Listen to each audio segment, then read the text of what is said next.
各位網友、各位觀眾、各位讀者，大家好，歡迎大家收睇毓民踢爆。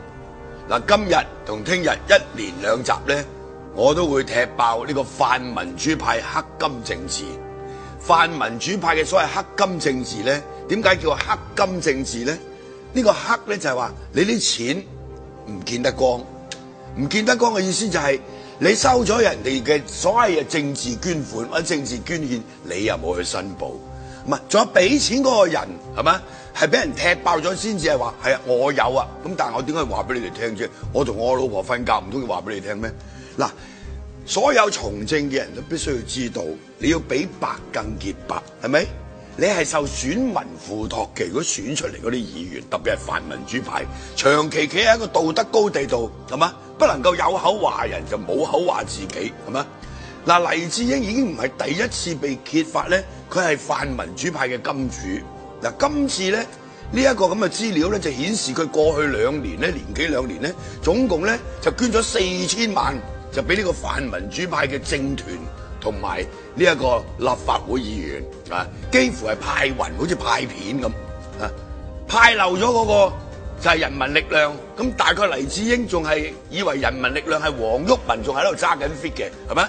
咁佢同我就係死敵嚟㗎啦，係咪？咁所以咧就真係人力咧就可能不幸啲啦，嚇就攞唔到佢啲錢，係嘛？如果有得俾，都係會收嘅，係咪？喂，不分激進派、溫和派，人人有份，長毛都攞100萬，係嘛？仲係個人名義，係嘛？講起長毛攞呢100萬咧，我又諗起喺2011年啊，呢個 Fox 即係將呢個所謂黎智英一啲電腦嘅資料咧就泄露咗出嚟，係嘛？陶君行喺2011年就攞咗黎智英200萬。嗱，小弟當年仲係呢個社民聯嘅主席，係被蒙在鼓裏，係嘛？我記得喺5區公投期間，2010年，我同呢個陶君行、梁國雄、陳偉業講得好清楚，係嘛？5區公投我哋接受呢個政治捐獻去推動5區公投，但係有一個人嘅錢就萬萬不能要，嗰個就叫黎智英，係嘛？開會講得清清楚楚，但係呢個陶君行同梁國雄咧就喺挪威同呢個黎智英見面，後來就出現黎智英就俾咗200萬陶君行，支票抬頭係寫黎呢個陶君行嘅，係嘛？當然陶君行唔係議員，冇所謂，咁亦都觸發起。我就因為咁咧，就離開呢個社民聯啦，係咪？嗱，呢一段故事一定要講，即係話你激進派佢都係要收買。對於我個人嚟講就係，喂，佢收買激進派，亦都係為咗踢走我，係嘛？收買泛民主派，又等泛民主派嚟揼我，係嘛？咁我即係覺得呢個與有榮焉啦，係咪？同呢個咁嘅肥佬黎、淫賤黎，即係抗爭咗10幾年，係嘛？今時今日真相大白，佢就係泛民嘅金主嚟㗎嘛，係咪？但係你泛民主派呢一班人過去20年爭取民主毫無寸進，係嘛？肥佬黎係利用你呢班人，係嘛？作為一個工具，要達到佢自己個人嘅目的或者不可告人嘅目的，就只有佢知道，係嘛？佢就覺得，我做我自己認為啱嘅嘢啫，我用我嘅錢，係嘛？咁啊，做一啲對社會有益。嗱，呢個所謂泛民主派過去呢20年做嘅嘢，係咪對社會有益咧？就真係公眾咧，就自然會有一個公正嘅評價。小弟過去呢幾年就不斷踢爆呢啲偽民主派嘅嘴臉，係咪？香港嘅民主搞到今時今日毫無寸進，呢一班泛民主派咧要負最大嘅責任，係咪？亦都因為我去踢爆呢個泛民主派，就受到呢個泛民主派鋪天蓋地嘅攻擊，係咪？肥佬黎嘅壹傳媒不斷去抹黑我，係嘛？咁都冇所謂。我哋老實講啊，4面受敵，8面威風，不怕孤立，才可獨立。個人嘅得失唔重要，但係對成個香港嘅大局，你呢一個咁嘅淫賤黎，係嘛？搞黃色新聞，悔盜悔淫，係嘛？為咗登一個封面，搞到人哋家散人亡，就為咗賣多幾百本、幾千本。即係呢種人咧，就應該係落地獄嘅。理論上嚟講，你信天主教都冇用嘅，係咪？好似喺今次呢件事，有啲所謂臭蟲論，有啲人話：喂，共產黨啊，或者中資機構夠有捐錢俾呢一個即係民建聯啦，係嘛？民建聯嗰晚籌款一晚就籌6000萬啦，肥佬黎俾晒呢啲民主派嘅人都係得4000萬啫，你年齡呢啲叫做臭蟲論。咩叫臭蟲論啊？好清楚，喂，你自己衰，跟住又揾個同你一樣咁衰嘅，或者衰過你嘅，或者冇你咁嘅衰嘅攞嚟相提並論。但係如果你單獨係講民建聯嗰晚籌款籌6000幾萬，人哋係攤開晒條數俾你睇嘅喎。張曉明寫幅字，咁啊佢有錢佬俾幾多錢，係嘛？喂，拍埋一支紅酒幾多錢，好清楚嘅喎。但係你肥佬黎俾呢幾千萬，喂，嗰個係一個黑箱嚟嘅喎，係俾人揭咗之後，咁你肥佬黎就話係啊，我認啊，因為我電腦俾人 hack 咗嘛，咁係咪？講呢啲係咪？嗱呢個咧已經係好不堪嘅啦，但係最不堪咧，亦都係呢啲咁嘅立法會議員或者泛民嘅政團，係咪？即係。所謂吃人嘴軟，拿人手短，泛民主派接受呢個黎智英嘅捐款，咁如果話佢唔會對呢個金主投桃報李，咁老實講啊，3歲僆仔都唔會信啦。即係我做立法會議員，我記得不久之前喺立法會有一個所謂新聞自由嘅呢一個提案啊，維護新聞自由嘅提議，呢個議案，咁啊其實每一年都有嘅，啲泛民主派嘅議員。不約而同攞呢個即係肥佬黎嗰張報紙俾人抽廣告嚟講，係咪？喂，但係佢冇去申報，原來佢攞過肥佬黎錢嘅，係咪？喺呢一個咁嘅議題上邊，喂，你有利益衝突嘅，係咪？所有嘅議員根據議事規則，當你投票或者發言嘅時候，嗰個議案你有直接或者間接嘅金錢利益，你就必須要申報嘅。你有冇去申報？係咪？我又試過有一次喺啲事務委員會裏邊，因為即係對上一次踢爆肥佬黎捐錢俾公民黨、民主黨嘅時候，我就已經喺個事務委員會話俾佢哋聽，嗱，你邊個收肥佬黎錢嘅，就唔該你申報，因為今日講呢個議題咧係同一傳媒有關嘅，係咪？喺呢個立法會裏邊，劉慧卿又好，毛孟靜又好，兩個係誓死捍衛呢個新聞自由嘅，擺出一副咁嘅姿態，亦都係誓死捍衛黎智英嘅一傳媒，咁啊，大家都有眼見。所以民主黨攞黎智英好多錢嘅，咪大家亦都係即係其實心知肚明嘅啦，已經係嘛？你見黎智英得閒就喂李柱銘啊、李永達啊，係咪？何俊仁咧就去佢屋企食飯嘅，係咪？咁當然啦，你傳媒大亨同呢啲即係民主派嘅人交往啊，我哋又無權置喙。但係我想講，今次揭發嘅即係幾位議員梁家傑、梁國雄、李卓人係嘛？即係佢哋接受呢個黎智英嘅即係個數額都唔係細嘅嗰個咁嘅所謂捐款啊，但係作為一個立法會議員，佢冇根據議事規則做呢個利益申報，仲有個毛孟靜、涂謹申，一人攞5萬萬，但係佢而家唔認，係咪？嗱，我即係琴日咧就睇到黎智英喺佢嗰個網台節目度咧，同阿李慧玲講啊，咁呢兩個都有收錢，咁就好似係選舉經費嚟㗎，咁仲結？如果係選舉經費，你就要申報添啦。當時選舉過後，咁大家可以睇下喺選舉即係佢哋申報個選舉經費嗰度有冇即係申報呢一筆係黎智英捐俾佢哋選舉嘅，係咪？當然佢又可以移形換影嘅，嗰啲錢俾咗個黨，咁個黨就再俾翻佢，咁都得嘅，係咪？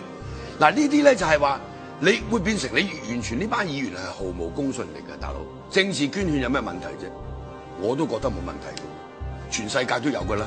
但係人哋有政黨法，有政治捐獻法，受法律嘅規範。香港就冇，所有嘅政黨嘅收入來源咧，佢係唔需要話俾你聽嘅。但係政黨嘅收入來源唔需要話俾你聽，因為香港冇政黨法，好多政黨係用有限公司註冊嘅，包括民建聯、包括民主黨、公民黨都係有限公司嚟嘅。咁佢商業運作，咁你吹佢唔脹係嘛？就係因為呢個係法例嘅漏洞。你既然有選舉政治，你就一定要有政黨法係嘛？香港冇。好啦。對政黨嘅規範，你係冇法可依，但係對議員嘅規範有啦啩？你要申報噶嘛？係咪？點解你梁國雄攞100萬冇申報咧？係咪？點解你涂謹申攞5萬萬冇申報咧？點解你毛孟靜攞5萬萬冇申報咧？點解你李卓人攞150萬冇申報咧？係咪？你要申報噶嘛，係咪？喺呢個即係議事規則裏邊同埋議員嗰個利益，即係嗰個操守嗰個委員會裏邊係有規定噶嘛。好簡單，我做立法會議員，我每個月咧都會搞啲生日會，揾人贊助，現金嘅贊助。啲老友，喂，我擺10幾圍，請啲老人家食飯，5000、8000、1萬，我全部喺個立法會嗰個利益申報嘅表格裏邊填晒嘅，係嘛？你一定要申報噶嘛。如果選舉，根據選舉舞弊條例，喂，你超過1000蚊嘅選舉捐獻，你就要申報，係嘛？所以當然而家究竟法律即可唔可以對呢啲即係收取黎智英呢啲捐獻嘅人即係可以有啲咩規範咧？咁啊真係要等 ICAC 查下先知啦。不過根據立法會嘅即係議事規則，係嘛？理論上佢哋就一定係要申報嘅。咁但係你唔申報，咁啊大家就喺個道德上邊即係去譴責佢咯，係咪？泛民主派同黎智英嘅關係其實都眾所周知嘅。小弟過去咁多年都係踢爆呢個黎智英同泛民主派嘅關係，係嘛？佢一張報紙係全力為呢個民主黨護航，係嘛？黎智英喺2012年立法會選舉，喺選舉前3日喺《蘋果日報》寫一篇好長文章。嗰個文章嘅內容叫自由，個文章嘅標題叫自由的分水嶺，大部分嘅內容就係抹黑小弟。佢話我收共產黨錢去懟呢個民主黨，係嘛？懟民主派，係嘛？咁咧即係我就榮華富貴啦。咁你告佢又唔夠佢錢多，係咪？去 ICAC 投訴 ，ICAC 係怕佢傳媒太亨，唔根據選舉舞弊條例去立案調查，係嘛？即係你去抹黑人。話我哋收共產黨錢冇證冇據，你泛民主派收佢嘅錢有單有據，係嘛？仲要俾人踢爆出嚟，死狗咁。嗱，泛民主派嗰啲政黨或者議員嘅回應係非常之可恥嘅。我哋收呢啲政治捐獻咧就冇附帶條件嘅。喂，呢個真係天知道啦，係咪？正如頭先我講嗰句，係咪？呢個喂吃人就嘴軟拿人手短啊嘛，係咪？喂，你攞咗人哋錢，有咩叫你幫手嘅時候，你唔會幫手啊？係咪？所以立法會咪出現咁嘅情況咯。即係所以呢一班泛民主派，即係攞黎智英錢嘅呢班泛民主派極為可恥。點解我話佢係黑金政治咧？係咪？呢個黑金政治同台灣嗰個有少少唔同。呢個黑嘅就係你攞咗錢，你冇申報，你係喺個即係唔喺陽光底下嘅，係嘛？咁咪黑咯，係咪？嗰個唔係政治捐獻嚟嘅，嚴格嚟講，係咪？你係佢條僆嚟嘅啫嘛，係嘛？成個泛民主派就係俾呢個黎智英一個人所操控，不但止操控呢個泛民主派，而家呢立法會嘅嗰啲政黨，係咪？連嗰個民主阿伯、民主阿婆一樣有錢收，係嘛？李柱銘、陳方安生都有錢收，係咪？佢又唔係政治人物啦，係咪？過氣啦，一樣有錢收。黎智英嘅解釋就係陳方安生都有當嘢啊，係咪？係嘛？有個所謂2020啦，對香港政治指手畫腳啦，係嘛？即係呢兩位所謂民主阿伯、民主阿婆，年齡與智慧成反比，係嘛？最近去英國、去美國，乞凌於外國勢力，係嘛？即係我成日講，自己香港自己救，係嘛？我哋係拒絕任何嘅外力干預，包括來自中國大陸，係嘛？英美勢力同埋中國大陸嘅勢力，我哋都當佢係外部勢力。香港民主要靠香港人自己去抗爭，自己去爭取，自己香港自己救，係嘛？即係近呢10幾20年，香港搞到咁，係咪？呢一個肥佬黎同埋泛民主派要負絕對嘅責任，係咪？我哋呢啲所謂激進派，經常俾佢打擊，係嘛？抹黑，係嘛？即係李柱銘有個即係佢有個回應係非常之可笑嘅，係咪？咁即係民建聯夠收大陸錢啦，咁唔通要聽大陸講啊？哇！呢個係事實嚟噶嘛？答案就正就係咁啊！你唔係話佢收大陸錢要聽大陸講嘅咩？係咪？而家點解你會咁樣問人咧？係咪？所以即係今時今日係嘛？呢一個即係政治咧係陰鬱齷齪，係咪啊？因為呢班泛民主派已經冇任何道德可言，係咪？我成日講政治捐獻唔係問題，係咪啊？你要申報噶嘛，係咪？你唔可以話哦，政黨唔使申報，咁啊大家都喺度扮懵，要俾人揭發咗之後，跟住個回應幾醜怪咧。但係咧，即係有啲人話，唉，下次選舉又俾人搞佢，制裁佢。嗱，你同我定啦，因為泛民主派好多選民咧都係港豬嚟嘅，一樣。泛民主派好多選民同而家走去簽嗰啲反佔中嗰啲一樣係港豬，所以香港基本上咧係冇得救嘅，係咪？即係如果你靠呢一班人就死得啦，所以自己香港就自己救，拒絕任何外力嘅干預，係咪？拒絕呢一個所謂即係政客啊，即係同埋呢啲咁嘅所謂商人嘅勾結，政商勾結嚟破壞香港。